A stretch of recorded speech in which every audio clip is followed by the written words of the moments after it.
Hello, good morning, and we are live.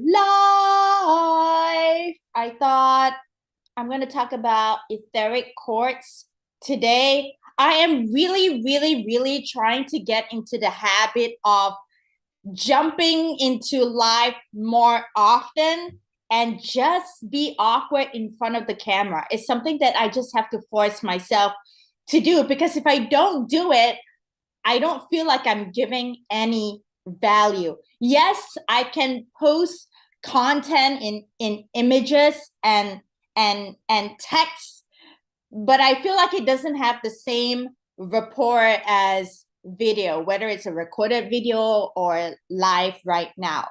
All right, so before I start, so I want to talk about etheric quartz, but I also want to remind you to please sample my book for free on Amazon. It's called Intuition is Your Superpower. It's a very short book. You could probably read it in half an hour, 45 minutes, less than 1 hour.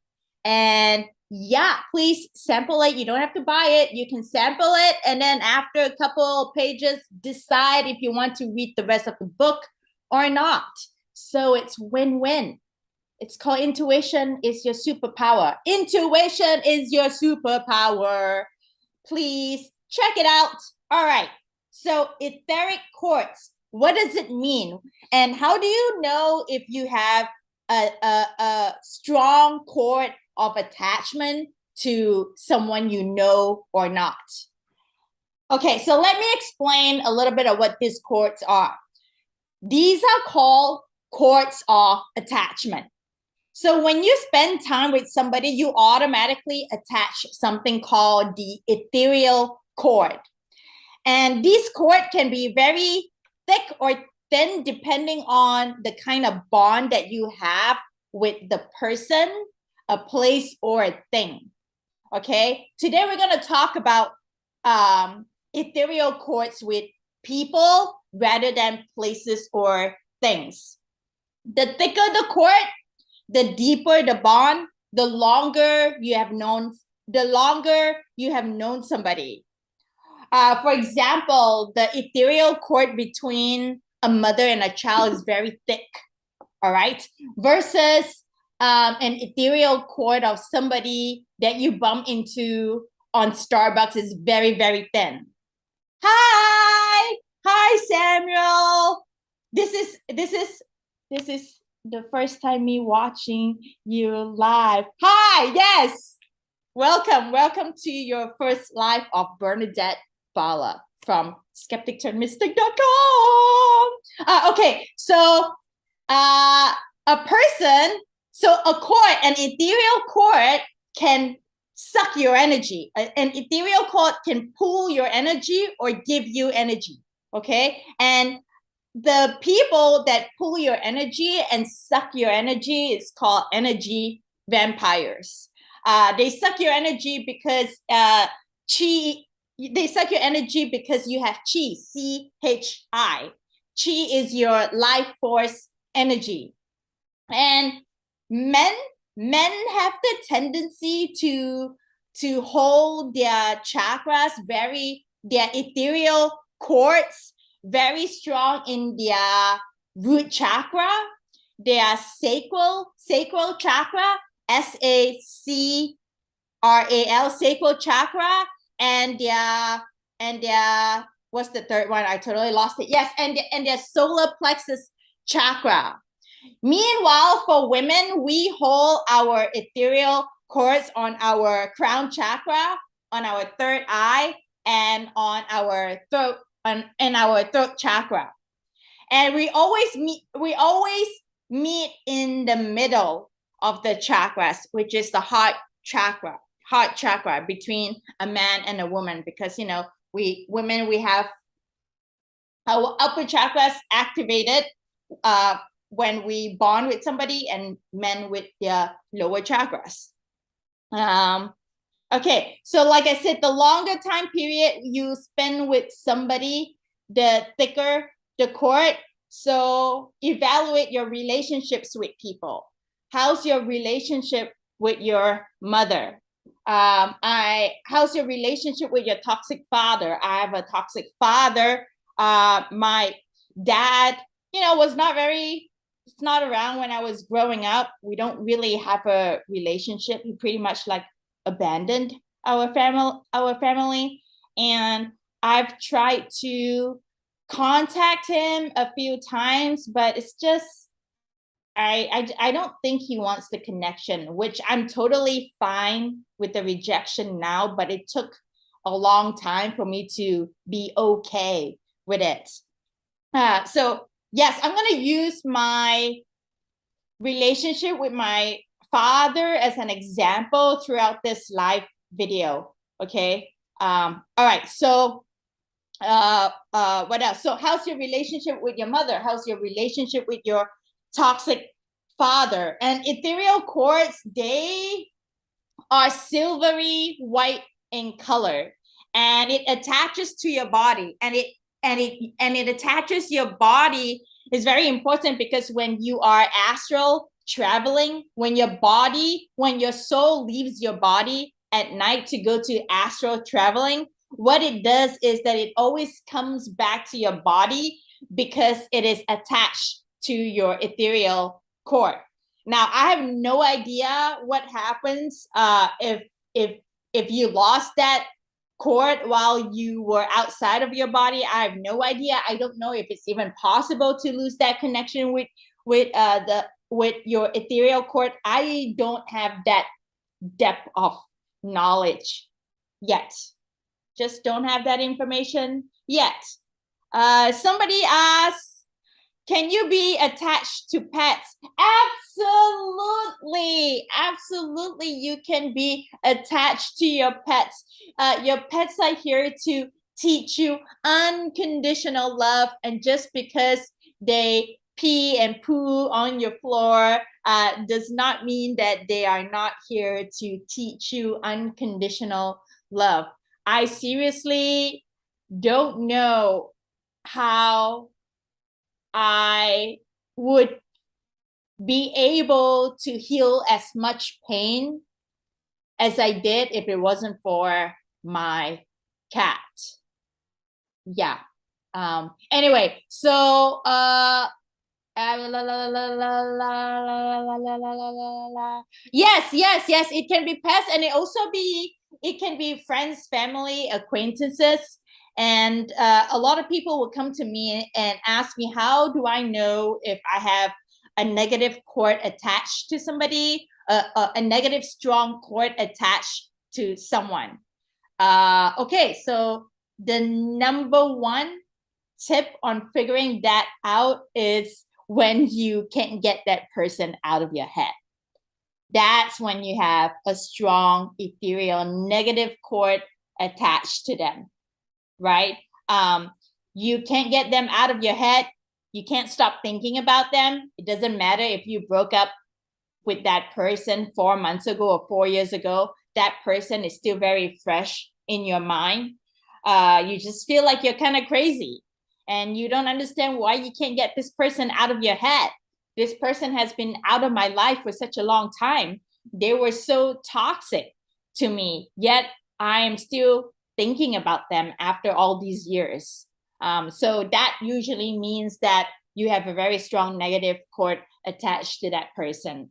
Another tip, number 2, is when you start having imaginary arguments with another person in your head.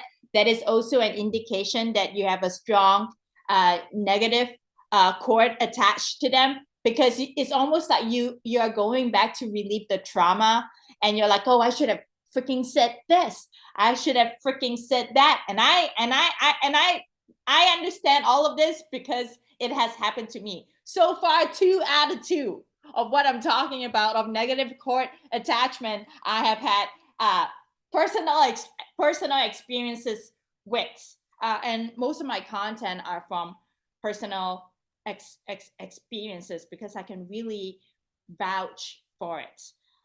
So yes, it's like almost like you're relieving that trauma or the drama, right? So that's the second one. And the third one is when you are stuck in what I call a karmic relationship. In a karmic relationship, you don't want to stay too long in that relationship because you're not meant to marry that person. And usually, this relationship, there's a lot of drama, like the sex is really intense. You feel like you can't live without that person. And it's a relationship that's very hot and heavy when it first started, and it got quickly very fast. So that's a karmic relationship, and that's also when you know that you have a negative cord attached to that person. And so karmic relationships are very hard to break away, and they're highly codependent, and they're also highly needy. So it could take a while for it. You got to do some work to detach that cord. And just because a cord is detached does not mean that it won't reattach. Okay, like if you bump into your ex-boyfriend after not even thinking about this person in 10 years, and you bump into him, you could totally have that negative cord reattach. And so when you don't do the healing that we need to do, and you leave the relationship, you will find that the next relationship that you encounter, you have the same problem. It's like different faces, but you still have the codependency, the abuse, the trauma, the abandonment. It's like you can't get away from the dysfunction. So it's very important for you to take the time to do some shadow work. This is all about shadow work. This is, you got to heal yourself first. You cannot heal anybody else.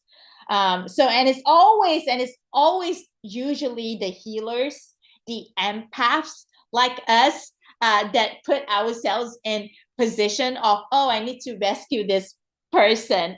I can see their potential. Let me help you. Let me love you. But then at the end, you only get kicked, punched, and spat on. And yet you still keep going back to that person and say, oh, maybe I can do a little bit better. Maybe I can help them reach that potential, and really love me for who I am, instead of actually detaching yourself from that relationship and actually look at why you're not allowing yourself to be with someone that is more of a teamwork. Work for the relationship. It's very important for two people to work for the relationship and not themselves. Teamwork makes the dream work. I don't know where I heard that before, but it's probably a corporate slogan. I know it's not Nike, because Nike is let's do it, just do it, just do it. So yeah. So who makes the dream? Teamwork makes the dream work. Who makes that? I'm going to Google that later. So yes, that's dysfunctional, and you don't feel good enough or self-worthy enough to be able to put yourself in a positive, happy relationship because of that past trauma that you haven't dealt with. And if you are a girl, I would say look at how you were raised by your father or lack thereof. And if you're a man, look at how you were raised by your mother or lack thereof. For me, I have abandonment issues, right? So a lack of a lack of time with my father. So you really got to look at how you were raised by the opposite sex parent, because that will have a huge bearing on the type of person that you choose. For instance, if your dad was a yelling alcoholic, be careful of who you date, because you might choose to date someone who is alcoholic, because you're so used to that drama and the trauma that you deem that it is normal, even though logically it's not normal, but you're still going to do it because you know how to handle it.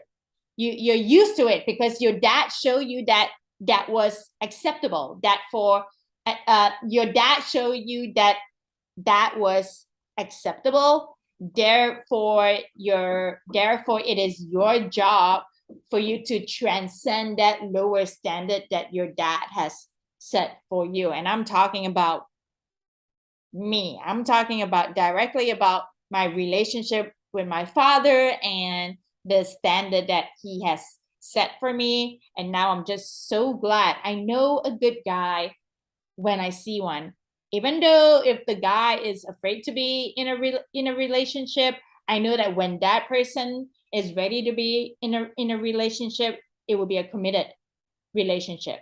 You know, it's like I know that I'm not going to be dating my father, who is like who I don't know if he is still an alcoholic, but he was an alcoholic and he was having multiple affairs and he was owing people a lot of money and he was never spending any time around. It's just bad. And I'm just glad that to know that that does not mean that I'm going to go down the same path, you know, does not mean that I'm going to marry a person that's going to be like my dad. And I'm just like relieved to know that I have control over that. But I used to not, before I was healed, I was always so afraid that this is going to happen to me. But now that I have less baggage, I know that I can choose my reality. I can choose my reality. And if I don't like my reality, I can change my reality. And if I can't change the whole reality, I can change something about that reality. I can change 0.1%, right? All right. Because I always say you cannot, the person who does not see the problem in them, you cannot convince them to change. Because same with you, I'm not going to change because somebody told me to change. I'm not going to listen. I'm going to change when I want to change. And same with you, right? Okay, so that is all I have for you today. I'm actually going to get some coffee. My mouth is dry, and that's the reason I'm cutting this live short, because I feel like I'm getting cotton mouth. And I'm gonna go get some coffee because I actually just woke up and I brushed my teeth and I figured like, oh, I'm going to go live because I have all this downloads in my head right now. I may as well go live and share before I forgot all about it. All right, so I'm gonna go now. I'm gonna get some coffee. Don't forget to check out my book, Intuition is Your Superpower, on Amazon. And my website is skepticturnmystic.com. If you enjoy this video, please like and share. Bye for now. Maybe I'll come back and be live after I get my coffee. That's a possibility. All right. Bye.